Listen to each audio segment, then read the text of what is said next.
Get on the ground. Now. The sharp command sliced through the night, echoing off the empty walls of the gas station. The harsh glare of red and blue lights painted the scene in chaos, their reflections dancing wildly across the pavement. The woman froze mid-step, her heart pounding so loudly it seemed to drown out the blaring sirens. Her hands instinctively lifted into the air, trembling slightly, though she willed herself to appear calm. She had done nothing wrong. But in this moment, none of that seemed to matter. The officer's heavy boots struck the ground with purpose as he moved closer, his voice sharp and unrelenting.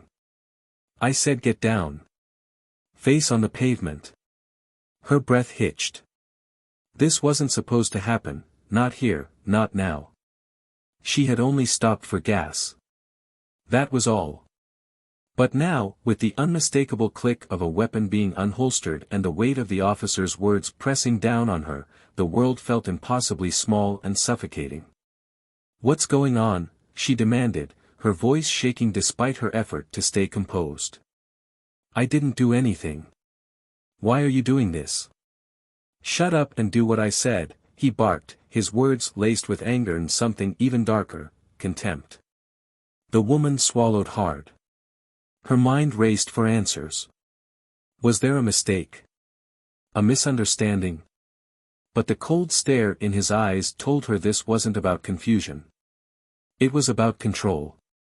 And she was the target. I said I didn't do anything, she repeated, her voice louder this time, fueled by panic and desperation.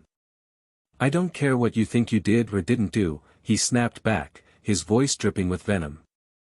People like you always think the rules don't apply. Her stomach dropped. There it was. The words hit her harder than the gun pointed in her direction. People like you. She knew exactly what he meant. It wasn't about her clothes, her car, or even her presence at this gas station. It was about the color of her skin, and he didn't even try to hide it. Now, get down. Her knees buckled, but she didn't fall. Not yet. She held her ground, trembling but defiant. I'm not a criminal, she shouted, her voice shaking with a mix of anger and fear. Then stop acting like one. He stepped closer, the soles of his boots grinding against the gravel, and before she could react, he shoved her shoulder hard, forcing her backward. She stumbled but caught herself, her chest heaving as her breathing grew shallow. She could feel the burn of humiliation spreading through her veins, hot and unforgiving. Hands where I can see them. She obeyed this time, lifting her arms even higher, her fingers splayed wide. Her entire body felt exposed, vulnerable. She hated it. But what choice did she have? What's in your pockets? Nothing. Her voice cracked, but she didn't back down. Liar. He lunged forward and gripped her arm, yanking it roughly as if she were some threat he needed to neutralize. Let me go, she cried, twisting in his grasp. Resisting arrest, he sneered. Big mistake. And then, before she could even process what was happening, his boot connected with her ribs, sending her sprawling onto the pavement. Pain shot through her side, sharp and immediate, but it wasn't the worst part. The worst part was the silence that followed. The quiet judgment from onlookers who had gathered nearby but said nothing.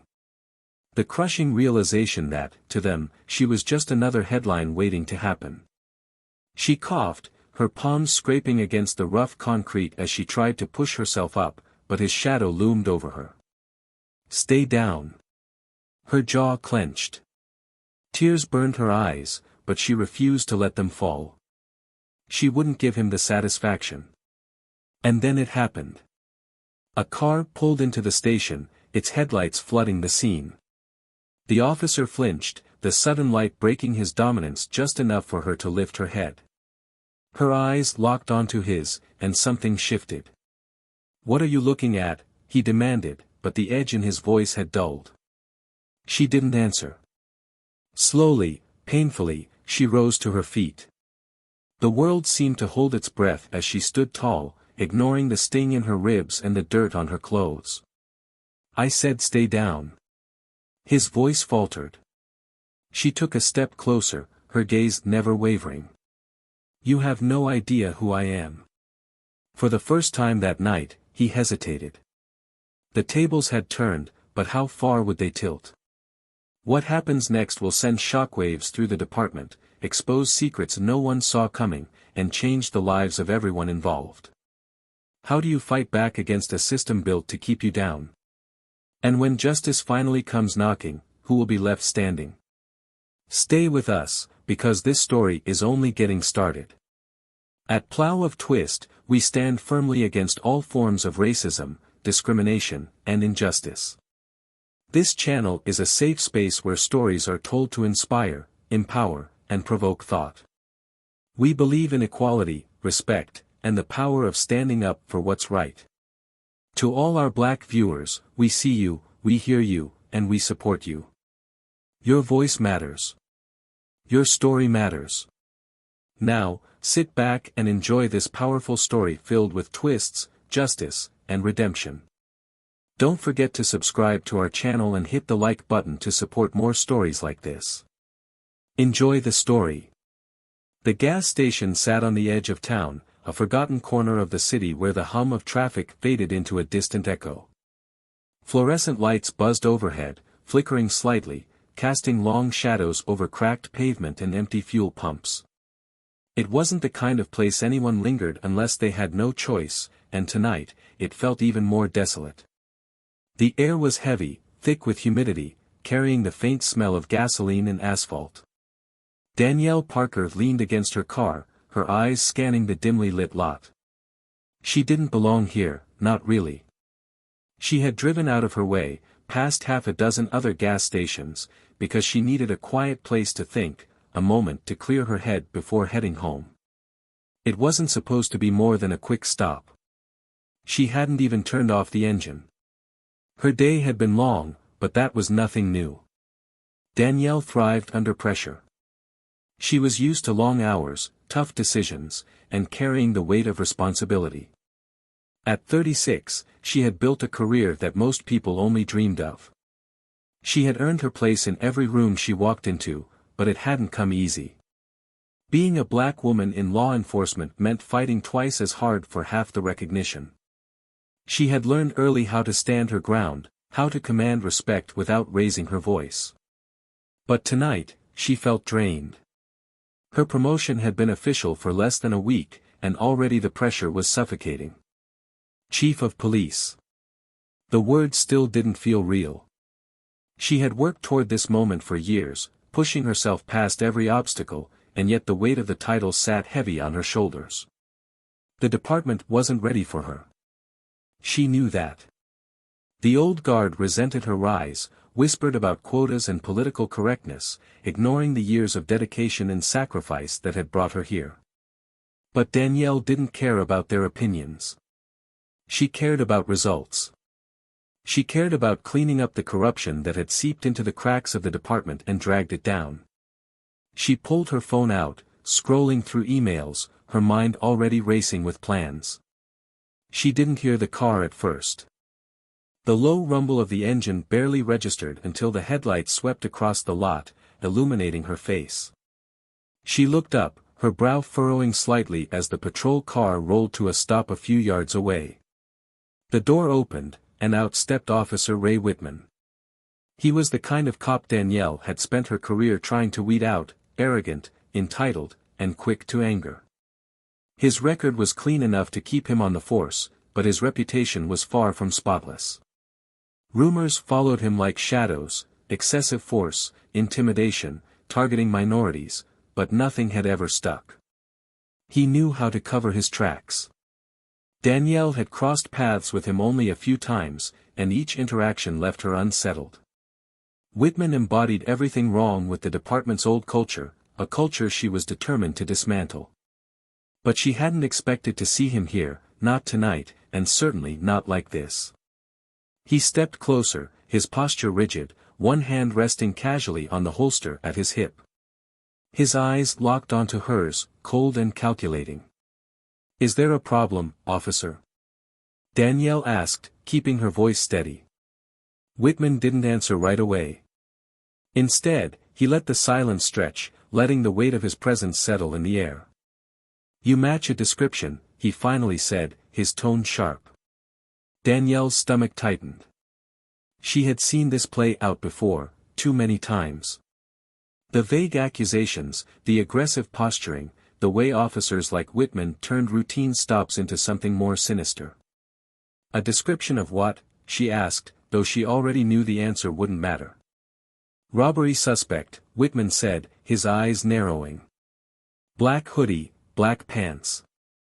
Danielle looked down at her navy blue blazer and tailored slacks. She didn't bother pointing out the obvious. It wouldn't make a difference. "I'm not resisting," she said calmly, already anticipating his next move. "Didn't say you were," Whitman shot back, stepping closer. "But if I were you, I'd do exactly what I'm told." The words felt rehearsed, like he'd said them 100 times before. Danielle's pulse quickened, but she didn't let it show. "Turn around," he ordered. Danielle hesitated for the briefest moment, and that was all it took. Whitman's hand shot out, grabbing her arm and spinning her around. She stumbled, catching herself before she fell, but the sudden force sent a jolt of anger through her. "This is unnecessary," she said through clenched teeth. "Not up to you," Whitman replied. Danielle felt the pressure of his grip tighten. The humiliation burned hotter than the fear, but she held her ground. She wouldn't give him the satisfaction of seeing her break.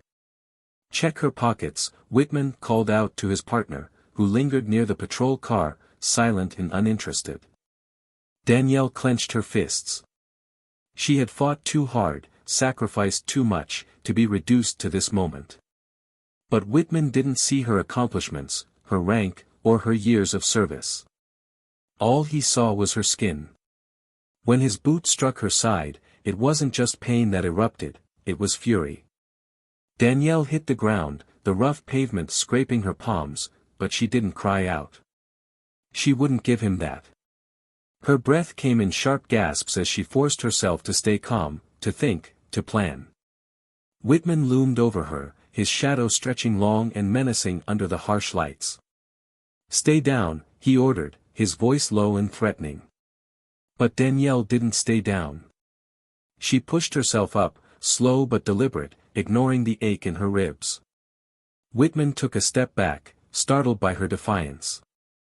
"You have no idea who I am," she said, her voice steady despite the storm raging inside her. For the first time, Whitman hesitated. The tables were about to turn, but not in the way anyone expected. What began as an abuse of power was about to unravel into something far more explosive, a reckoning that would leave the entire department reeling. Danielle wasn't just fighting for herself.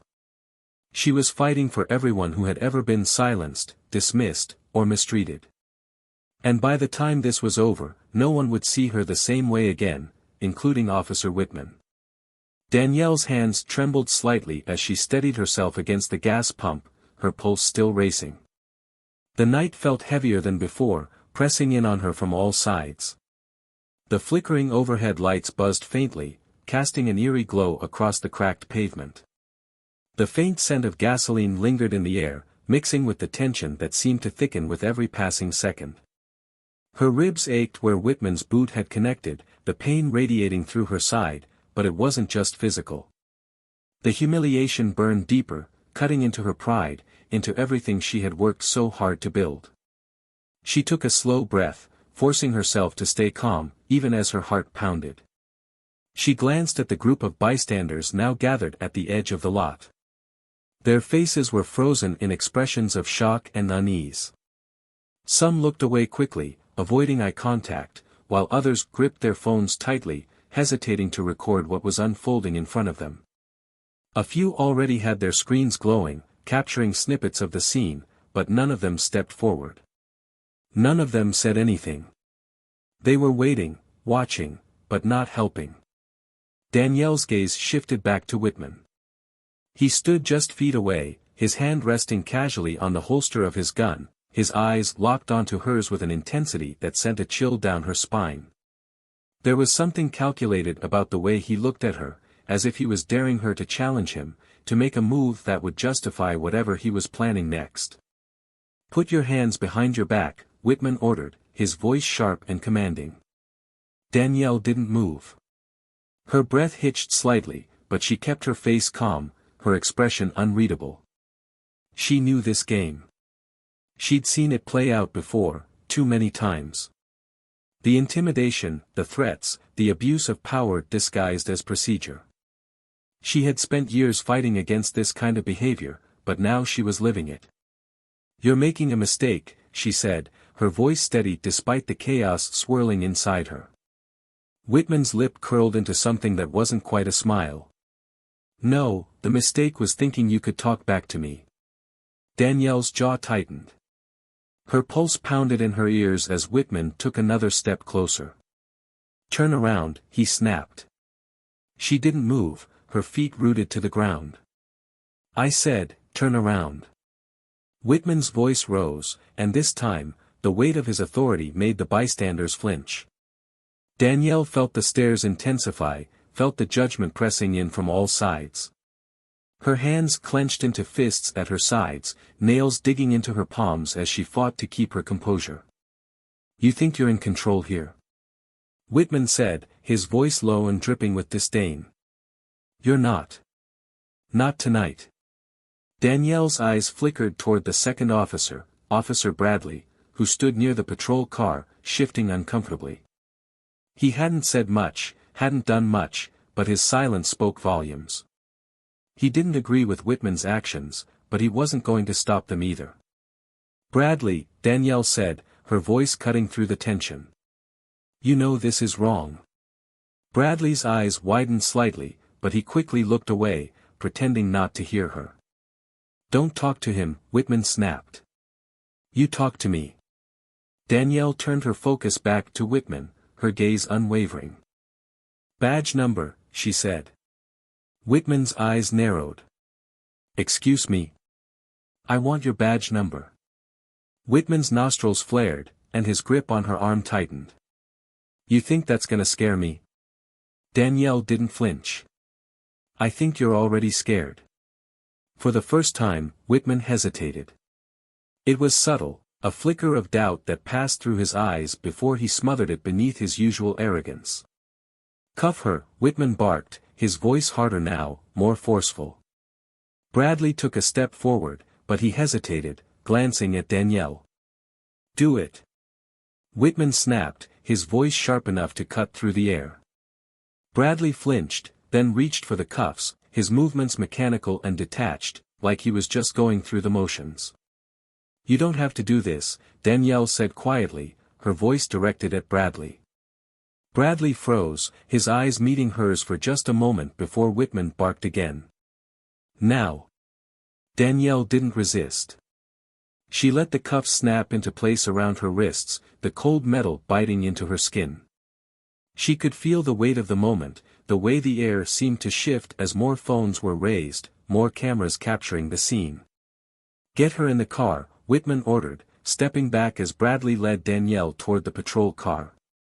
Her steps were steady, deliberate. She didn't struggle. She didn't plead. Instead, she walked with purpose, her eyes scanning the faces in the crowd. She saw their fear, their uncertainty, but also their anger. And it fueled her. As the patrol car door closed behind her, Danielle leaned back against the seat, her eyes locking onto Whitman through the glass. He smirked, his confidence restored, but Danielle didn't look away. Bradley climbed into the driver's seat, his hands trembling slightly as he gripped the wheel. "You don't have to go along with this," Danielle said softly. Bradley's eyes flicked up to the mirror, meeting hers briefly before looking away. "I can't," he muttered, his voice barely above a whisper. "You already are," Danielle replied. Bradley's knuckles turned white against the steering wheel, but he didn't respond. Outside, Whitman stood tall, addressing the small crowd that had gathered, spinning his version of events. Danielle couldn't hear the words, but she could see the way he gestured, the way he played to the audience, feeding off their uncertainty. Danielle leaned back, her mind racing. This wasn't over. She wasn't done. She had fought too hard, come too far, to let someone like Whitman tear it all away. The car started, the engine rumbling to life, but Danielle's eyes never left Whitman. The tables were about to turn, and when they did, no one would be ready for what came next. The patrol car rumbled to a stop outside the police station, its headlights casting long, sharp shadows across the empty parking lot. The tension inside the vehicle was suffocating. Bradley sat stiffly in the driver's seat, his knuckles white against the steering wheel, avoiding Danielle's gaze in the rearview mirror. Whitman stood outside the station's glass doors, arms crossed, his silhouette sharp under the fluorescent lights. He was waiting, his posture radiating authority and arrogance. Danielle's wrists ached from the cuffs, but she didn't let it show. She shifted slightly, the leather seat creaking beneath her, her eyes fixed on the entrance ahead. Her mind was already racing, calculating every possible outcome, every move she needed to make. She wasn't walking into this blindly. She was ready. Bradley finally turned off the engine and reached for the door handle, hesitating for just a moment before stepping out. He opened the back door, his eyes flickering nervously to Danielle's. "Let's go," he said, his voice low and tight. Danielle stepped out, her chin high and her shoulders squared. The station loomed in front of her, its glass reflecting the glow of the streetlights. She could feel the weight of every stare as they passed through the entrance. Officers stopped mid-conversation, their eyes trailing her as she walked. Some whispered. Others didn't bother to hide their curiosity. Whitman was already inside, leaning against the counter, his badge catching the light. He straightened as she entered, his smirk widening. "Welcome back," he said, his voice dripping with mockery. Danielle ignored him, her eyes scanning the room. "Bookings this way," Whitman said, gesturing toward the hallway. "Unless you want to skip straight to your mugshot." Danielle turned to him, her expression unreadable. "I hope you're ready for what comes next." Whitman laughed, shaking his head. "You don't get it, do you? You're not in charge here. Not tonight." "Not yet," she said. He blinked, but before he could respond, a door at the far end of the hallway opened. The sound of heavy footsteps filled the air as Captain Reynolds stepped through, his eyes immediately locking onto Danielle. The room shifted. Conversations died. The tension in the air sharpened. "Danielle," Reynolds said, his voice firm but calm. Danielle held his gaze. "Captain. What's going on here?" Reynolds asked, his eyes narrowing as he looked between Danielle and Whitman. Whitman stepped forward, his confidence returning. "Caught her at a gas station. Matched the description of a suspect. Resisted arrest." Reynolds' brow furrowed. "And you didn't call it in?" "Didn't need to," Whitman said, shrugging. "Handled it." Reynolds turned back to Danielle, his eyes searching hers for answers. "Is that true?" Danielle's voice was steady. "No," Reynolds' eyes darkened as he shifted his attention to Whitman. "You arrested her without confirmation, without backup, and without notifying dispatch." Whitman's jaw tightened. "She fit the description." "Did she?" Reynolds snapped, his voice rising. "Or did you see what you wanted to see?" Whitman faltered. "Captain, enough," Reynolds said, cutting him off. He turned back to Danielle. "Take those cuffs off her. Now." Whitman didn't move. "Now." Reynolds barked. Bradley stepped forward quickly, fumbling with the keys before unlocking the cuffs. Danielle flexed her wrists, ignoring the sting as the circulation returned. She stepped forward, her voice calm but commanding. "I want him out," she said. Reynolds hesitated, glancing at her before speaking. "Danielle, Chief Parker," she corrected, and the room fell silent. Whitman's face paled. His mouth opened, but no sound came out. "What?" he finally managed, his voice barely above a whisper. Danielle stepped closer, her eyes locked onto his. "You heard me. The words hit him like a punch. He stumbled back slightly, his confidence unraveling in an instant. This is a joke. It's not, Reynolds said firmly. You're looking at your new boss. Whitman's face turned red. No. No way. She can't, she can, Reynolds interrupted. And she is. Danielle didn't look away. You attacked me tonight, Whitman. You humiliated me, used excessive force, and violated every protocol in the book. And now you're going to face the consequences. Whitman's breathing quickened. You don't understand. I understand perfectly, Danielle said, cutting him off. I understand that you've been getting away with this for years. I understand that men like you think you're untouchable. But that ends tonight. The room was dead silent. No one moved. No one spoke. Reynolds stepped forward. Officer Whitman, you're suspended effective immediately pending a full investigation. Whitman's face crumbled. Captain, Chief, Reynolds corrected. Whitman turned to Danielle, desperation replacing his arrogance. You can't do this. Danielle's voice was sharp. I just did. Whitman's shoulders slumped as reality sank in. He looked around the room, but no one came to his defense. Even Bradley avoided his eyes. Danielle stepped back, her voice carrying through the room. I hope this department is ready for change, because it's coming. And anyone who can't keep up is welcome to leave. The officers exchanged uneasy glances, but no one dared to speak. Whitman was led out of the room, his head down, his steps heavy. Danielle watched him go, her heart pounding, but her expression remained steady. This wasn't the end.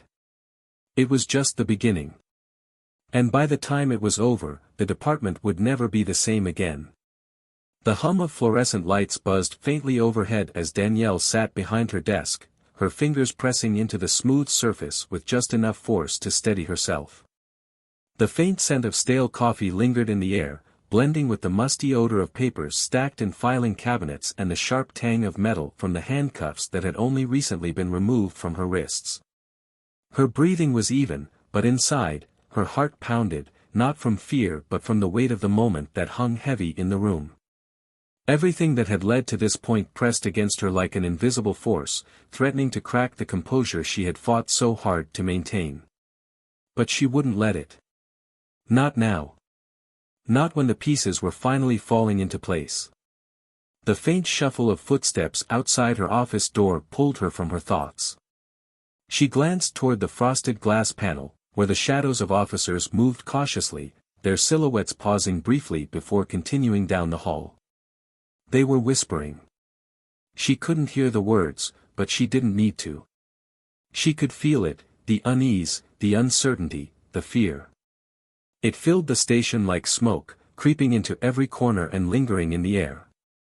She knew they were talking about her, about what had happened, about what was coming next. And they should be afraid. The door opened slowly, and Reynolds stepped inside. He didn't say anything at first.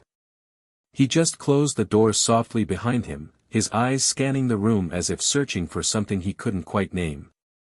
He looked older tonight, the lines around his mouth deeper, his shoulders slightly more hunched. It wasn't fatigue. It was something heavier, guilt, maybe. Or regret. Danielle didn't move. She let the silence stretch, let him feel the weight of it pressing down on him. Danielle, Reynolds finally said, his voice low and measured. She didn't respond immediately. She let the sound of her name hang there, filling the space between them. Then, slowly, she raised her eyes to meet his. Chief Parker, she corrected, her voice steady but sharp enough to cut through the air. Reynolds flinched slightly, but he recovered quickly. Right, he said, nodding. Chief Parker. Danielle leaned back in her chair, crossing her arms. What do you want, Reynolds? He shifted his weight, his hands clasped tightly in front of him as if he didn't quite know what to do with them. I wanted to check in, he said cautiously. Make sure you're okay. Danielle arched an eyebrow. You think I need you to check on me? Reynolds exhaled, his shoulders sagging slightly. No, he admitted. I don't. But I needed to say something anyway. Danielle waited, her eyes never leaving his. She could see the struggle in his face, the battle between what he wanted to say and what he knew he should say. I should have done more, Reynolds said finally, the words tumbling out in a rush. I should have stopped him before it got to this point. I should have paid attention. I should have stepped in. Danielle didn't blink. But you didn't. Reynolds winced. I didn't, he said softly. And I'm sorry. For the first time, Danielle saw something genuine in his eyes, something raw and unguarded. It wasn't enough to erase what had happened, but it was something. I don't need your apology, Danielle said, her voice firm but not unkind. I need your cooperation. Reynolds nodded quickly. You have it, he said without hesitation. Whatever you need, I'm with you. Danielle leaned forward, her elbows resting on the desk as she locked eyes with him. Then let's get to work. Before Reynolds could respond, there was a knock at the door. It opened without waiting for an answer, and Bradley stepped inside, his face pale and his hands trembling. Chief, he said quickly, his voice tight. There's a problem. Danielle straightened. What kind of problem? Bradley swallowed hard. Whitman, he said. He's not gone. Reynolds stiffened. What do you mean he's not gone? Bradley's eyes darted nervously between them. He didn't leave the building. He's in the locker room. He's refusing to leave. Danielle's jaw tightened. Is he armed? Bradley hesitated. I don't know, he admitted. But he's angry. Reynolds stepped forward. We need to handle this carefully. Danielle stood, her movements slow and deliberate. No, she said, her voice calm but firm. I'll handle it. Danielle, Reynolds started, but she cut him off. I said I'll handle it. She moved toward the door, her footsteps echoing down the hallway as Reynolds and Bradley followed closely behind. The station felt different now, quieter, heavier.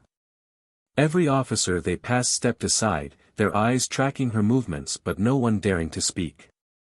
When they reached the locker room, Danielle paused, her hand resting on the handle for just a moment before pushing the door open. Whitman stood near the far wall, his back to the door. His uniform was disheveled, his badge still pinned to his chest despite the suspension. His hands were balled into fists, his shoulders rising and falling with each sharp breath. Danielle stepped inside, the door closing softly behind her. Whitman didn't turn around. You need to leave, Danielle said, her voice steady. Whitman laughed bitterly, the sound echoing off the lockers. You think this is over? It is over, Danielle said. Whitman spun around, his eyes wild. Not for me, he snapped. You don't get to take everything from me and walk away like it's nothing. Danielle stepped closer, her eyes locked onto his. You did this to yourself, she said. Not me. Whitman's breathing quickened. I gave this department everything. No, Danielle said. You took everything. And now it's gone. Whitman's fists clenched. You think you're better than me? No, Danielle said. I know I am. For a moment, Whitman didn't move. The air was so thick with tension it felt like the walls might collapse. But then, slowly, his shoulders sagged. The fight drained out of him. Danielle stepped closer. You're done, she said quietly. Now leave. Whitman stared at her for a long moment before finally turning and walking out. The room seemed to exhale as he disappeared through the door. Danielle didn't move. She let the silence settle, let the weight of the moment sink in. Then, finally, she turned and walked out, her footsteps steady and sure. The heavy metal door of the locker room swung shut behind Danielle, but the echo of Whitman's footsteps lingered, fading slowly as he disappeared down the hallway.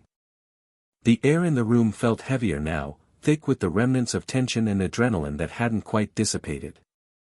Danielle stood there for a long moment, her hands resting on her hips, her breaths measured but deep. Her reflection stared back at her from the polished surface of a row of lockers, calm, composed, but with fire still burning in her eyes. Outside, the hum of the station was returning, but it wasn't the same as before. The chatter was subdued, conversations kept in hushed tones as officers hurried to look busy, their eyes darting away whenever Danielle passed. The weight of what had just happened hung over them like a shadow they couldn't quite escape. She could feel it in every step she took down the hallway, the way people shifted awkwardly when she approached, some offering stiff nods, others pretending not to see her at all. Danielle didn't stop. She didn't hesitate. She had spent too long fighting to prove herself, clawing her way to this position, to let uncertainty creep in now. The department needed to know where she stood. More importantly, they needed to know where they stood. This wasn't going to be swept under the rug. Not this time. She reached the main office, where Reynolds and Bradley were waiting. Bradley's face was pale, and his shoulders seemed to sag under the weight of his own guilt. Reynolds, on the other hand, looked weary but resolute. His arms were crossed, his jaw tight. Danielle stepped inside, closing the door behind her. Reynolds was the first to speak, his voice low. "You handled that better than I expected." He paused, his eyes studying her. "But it's not over, and you know that." Danielle nodded. "I know. But it's a start." Bradley cleared his throat, but his voice came out shaky. "What happens now?" He looked between them, his hands fidgeting nervously. "I mean, Whitman's out, but there are others." Danielle's gaze snapped to him, sharp and unyielding. "There are always others," she said. "That's the problem. And it's not going to change overnight. But it will change." Bradley shifted his weight, clearly uncomfortable, but he didn't look away this time. "And what about me?" Danielle let the silence hang for a moment before answering. "That depends on you, Bradley. You had a choice tonight, and you made the wrong one. But this isn't just about tonight. It's about what you do next." Bradley swallowed hard. "I don't want to be like him." "Then don't be," Danielle said simply. Reynolds stepped closer, his voice softer now. "You're going to face pushback. Officers who don't want to change. People who think you don't belong here." Danielle's eyes met his, steady and unwavering. "Then they can leave." Reynolds exhaled, nodding. "Good. Because it's going to get worse before it gets better." Danielle didn't flinch. "I know." The door opened suddenly, and an officer stuck his head inside. "Chief, we need you in the briefing room. Now." Danielle didn't ask questions. She pushed past them, her heels clicking against the floor as she moved toward the briefing room. The murmurs started before she even entered, officers shifting in their seats, their eyes darting nervously toward the front of the room where Whitman's empty chair stood out like a scar. Danielle stepped to the front, letting the room settle before speaking.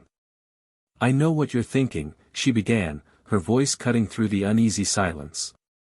"You're wondering what happens next. What this means for you. For this department." She paused, letting her words sink in. "Let me be clear, what happened tonight wasn't just about one bad officer. It wasn't an isolated incident. It was a symptom of a larger problem, and it ends now." She let her eyes move across the room, taking in every face. "I didn't come here to maintain the status quo. I came here to change it. If you can't stand behind that, you don't belong here." The room stayed silent, but the tension was palpable. One officer in the back shifted in his seat before raising his hand. "What about Whitman? He's been here longer than most of us. You just kicked him out." Danielle didn't hesitate. "No one is above accountability," she said. Not Whitman. Not me. No one. If you think this department can function without accountability, you're wrong. Another officer spoke up, his voice less certain. And what happens if more people push back? Danielle's voice was steady. Then they'll learn the hard way. The room fell silent again, but this time, there was a shift, something subtle but undeniable. Doubt still lingered in the corners, but so did something else. Respect.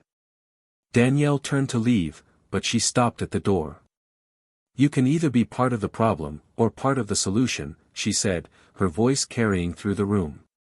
But understand this, change is coming, whether you're ready for it or not.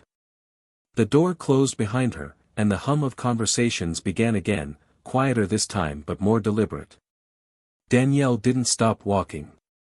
She didn't let herself slow down, not even when Bradley caught up with her in the hallway. "Chief," he called out, breathless. "I meant what I said earlier. I want to be better." Danielle paused, her eyes scanning his face. "Then prove it." He nodded quickly. "I will." Danielle didn't respond. She turned and kept walking, her pace steady as she made her way toward her office. The weight of the night still hung heavy on her shoulders, but it wasn't crushing her. If anything, it was pushing her forward. She reached her office, closing the door softly behind her. The reflection in the glass was different now. Stronger. Determined. And ready for whatever came next. Danielle stood in the middle of her office, the tension from the confrontation with Carter still thick in the air. The walls seemed to close in slightly, and the faint hum of the overhead lights pressed down on her like an unwanted reminder that the fight was far from over. Her reflection in the glass of the window caught her eye again, and this time, she didn't look away. The face staring back at her was calm, but she could see the fire beneath it, the determination, the anger, the exhaustion. It all swirled together, creating a storm she refused to let anyone see. She leaned against her desk, pressing her palms firmly into the wood as if grounding herself in the reality of the moment. Outside her office, the station buzzed with nervous energy. The voices were low, hushed, but they weren't quiet enough to drown out completely. She could hear snippets of conversations, her name mentioned more than once, questions about Whitman, murmurs about investigations and suspensions. She knew the rumors were already spreading, twisting the truth into something uglier than it was, but that didn't matter. She hadn't come here to make friends. She had come to clean house, and tonight was just the beginning. A knock at the door interrupted her thoughts. It was sharp, deliberate, too controlled to be anyone but Reynolds. She straightened, squared her shoulders, and called out for him to come in. Reynolds stepped inside, his expression unreadable but his posture slightly more rigid than before. He shut the door behind him, and the faint click echoed louder than it should have. He didn't speak right away, instead letting the silence stretch as he studied her face. Danielle didn't flinch under his gaze. "What is it now?" Reynolds hesitated.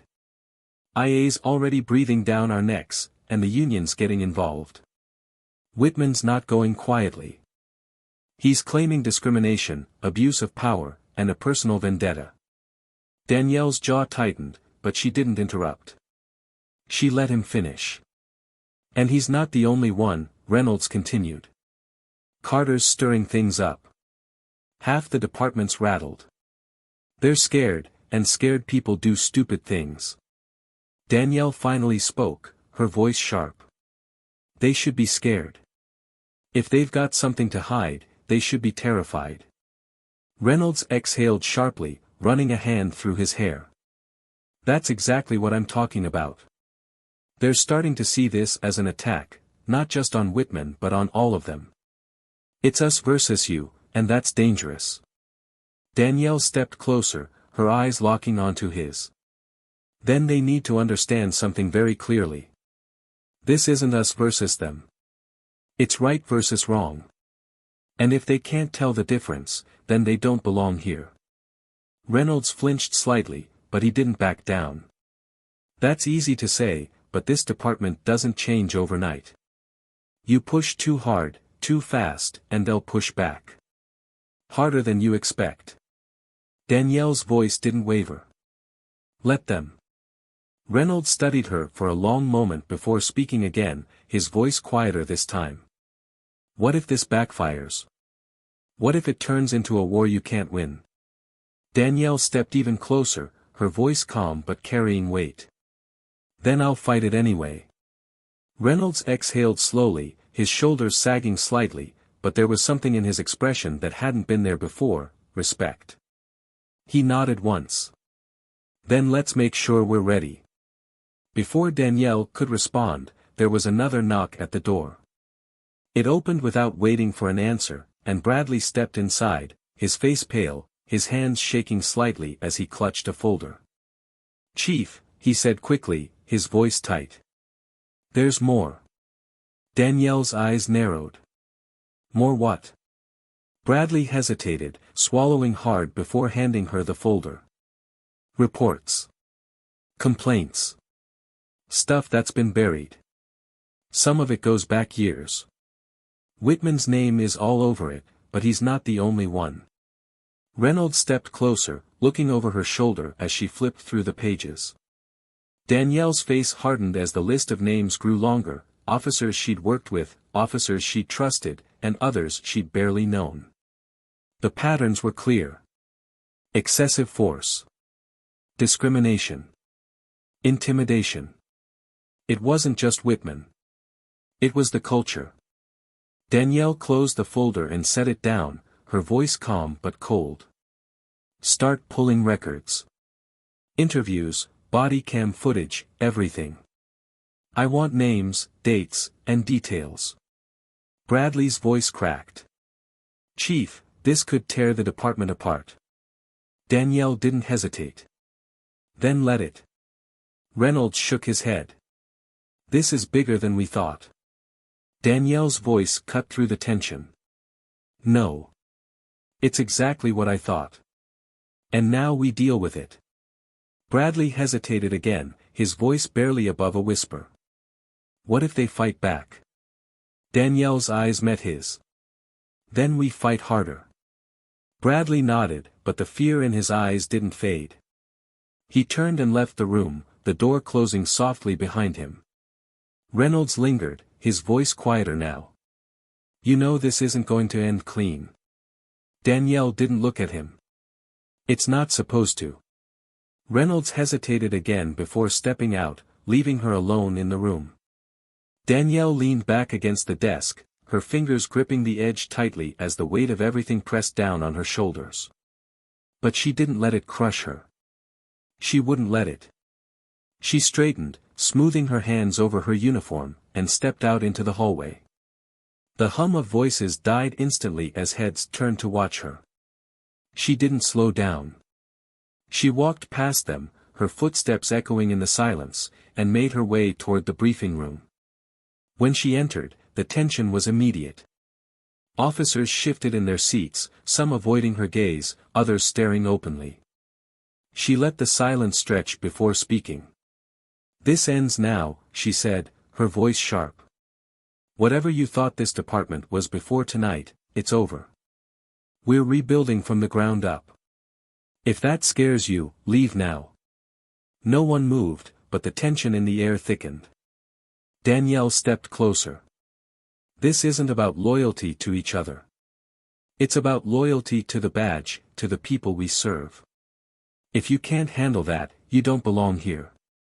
The room stayed silent, but she could feel the shift, the fear, the doubt, but also something else. Change. It wasn't going to be easy, but it had already started, and there was no turning back now. Danielle stood at the front of the room, her shoulders squared and her gaze sharp as it swept over the officers seated before her. The air was thick, heavy with unspoken words and barely contained emotions. She could feel the tension rolling off them, doubt, anger, fear, but none of them dared to speak first. She let the silence hang, letting it press down on them the way their stares had pressed down on her earlier. The weight wasn't hers to carry anymore. It was theirs. Finally, someone shifted in their seat, the scrape of a chair leg cutting through the stillness. Officer Daniels leaned forward, his elbows resting on the table, his hands clasped tightly together as if trying to hold himself steady. He wasn't the loudest in the room, but his reputation carried weight, and when he spoke, people listened. "I need to understand what this means for the rest of us," he said, his voice calm but strained. "Does this investigation stop with Whitman, or are we all under a microscope now?" Danielle didn't hesitate. "Everyone is under a microscope. This isn't about targeting individuals. It's about accountability. If you've done your job the right way, you have nothing to worry about. But if you haven't, then yes, you should be worried." Daniel's jaw tightened, and for a moment, it looked like he wanted to argue, but then he sat back, his eyes narrowing. "And who decides what the right way is?" "You."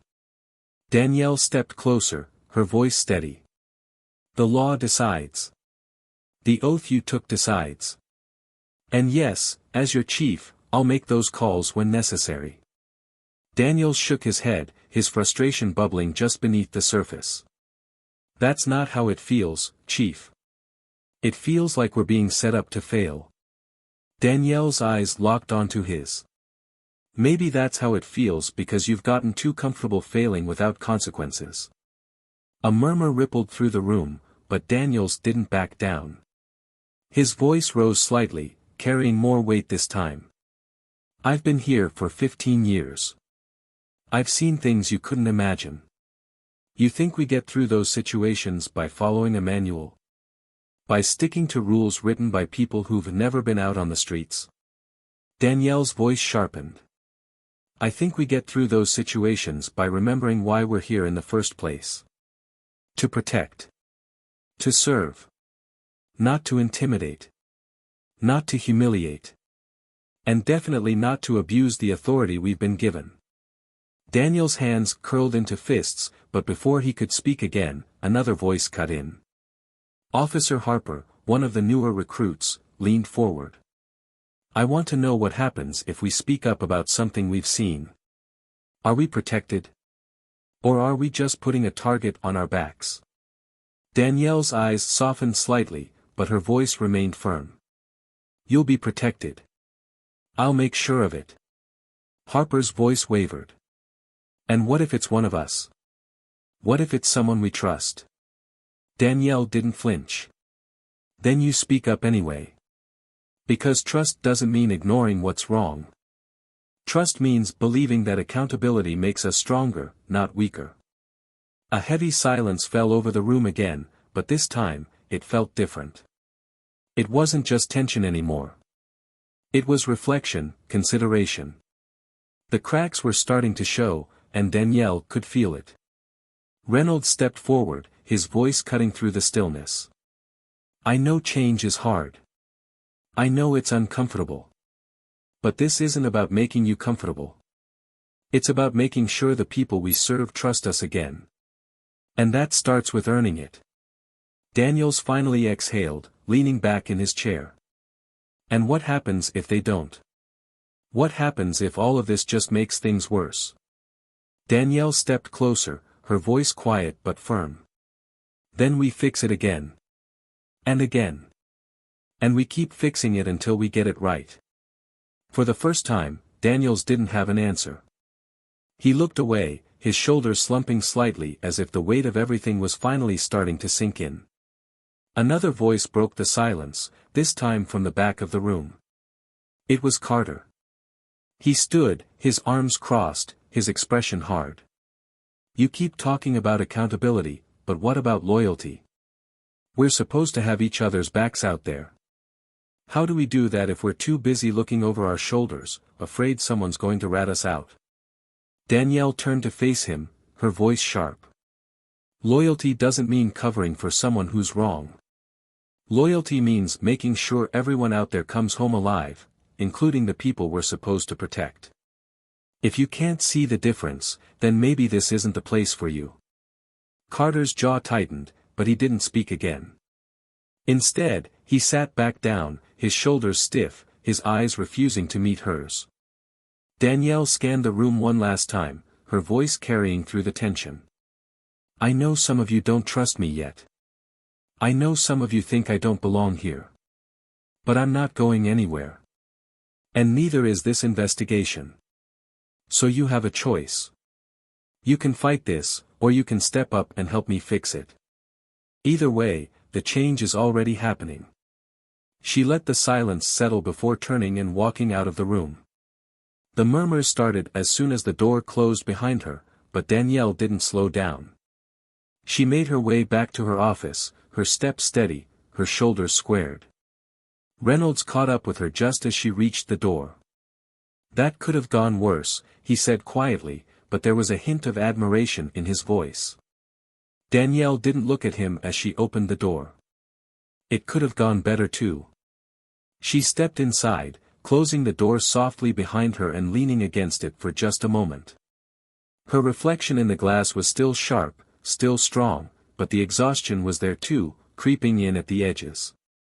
She let out a slow breath and turned away. There was still more to do. And she wasn't done yet. Danielle stood in the center of her office, the room now brighter in the early morning light that streamed through the blinds. The shadows of the night had lifted, but the weight of everything that had unfolded still lingered in the corners. She leaned back in her chair, her hands resting flat on the desk, and allowed herself a moment to exhale. It was over, but the echoes of the past few days reverberated inside her, sharp and unforgiving. She knew that victory didn't always come cleanly. Sometimes it came stained with scars, but scars were proof of survival. And today, she had survived. The station was quieter now. The tension that had suffocated the halls the night before had thinned, leaving behind something unfamiliar: respect. It wasn't universal, not yet, but it was growing. Danielle could feel it in the cautious nods as officers passed her office, in the silence that followed when she stepped into a room. It wasn't fear. It was something stronger. It was recognition. And recognition had a way of demanding accountability. Reynolds knocked on her door, pushing it open without waiting for permission. His face was lighter, less strained, but his eyes still held the weight of everything they'd faced. He stepped inside, closing the door behind him. "It's done," he said simply, setting a thick folder down on her desk. "IA's report is in. Whitman's out, effective immediately. No pension, no severance, and a formal investigation into his past cases is already underway." Danielle didn't look at the folder. She didn't need to. What about the others? Reynolds exhaled. 2 resignations this morning. Carter was one of them. Daniels is staying, but he's requested reassignment to another unit. Bradley's cooperating fully, and Harper's stepping up more than anyone expected. She's already volunteered to help with training the new recruits. Danielle nodded slowly. She had seen the shift in Harper, the fire that had sparked when she finally spoke up. That was what change looked like: small steps, deliberate actions. It wasn't about sweeping reform overnight. It was about planting seeds and giving them time to grow. Reynolds hesitated. "And you?" Danielle's eyes lifted, meeting his. "I'm just getting started." Reynolds allowed himself the faintest smile before stepping back toward the door. "If you need anything, you know where to find me." As the door closed behind him, Danielle let the silence settle. She stood and walked to the window, looking out at the parking lot below. Officers were coming and going, some moving with purpose, others pausing to talk. It looked normal. But she knew it wasn't the same. It couldn't be. The sound of her phone vibrating pulled her attention back to the desk. She picked it up and saw the notification, a news headline already spreading. "Chief Danielle Parker takes bold stand against police misconduct." Her name was there, but it wasn't about her. It was about what she represented. She set the phone down and leaned against the desk, letting her shoulders relax for the first time in what felt like days. There would be more battles ahead. She knew that. Change wasn't a finish line, it was a process. But today, she had taken the first step, and it mattered. Later that afternoon, Bradley knocked nervously on her door. He hesitated before stepping inside, his hands clasped in front of him. "Chief, I wanted to say thank you for not giving up on me." Danielle tilted her head slightly, studying him. "I didn't do it for you, Bradley.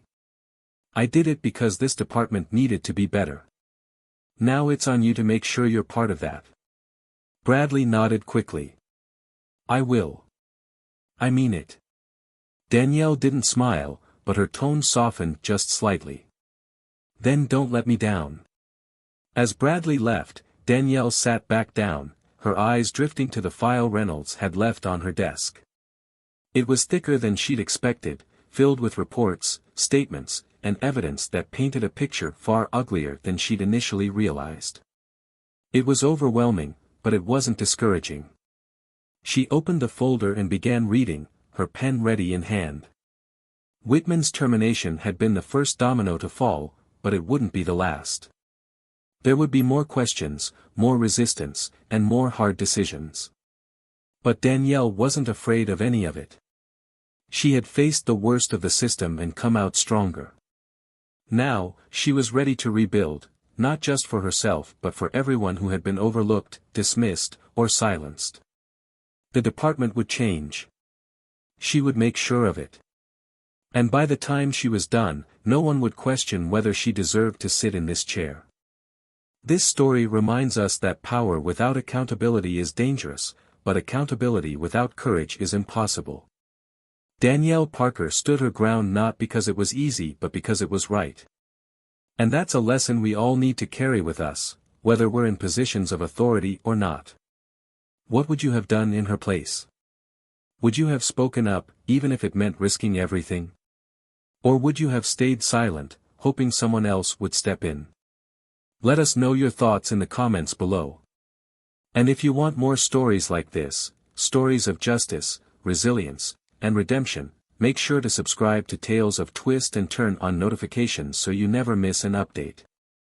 Thanks for watching, and we'll see you next time.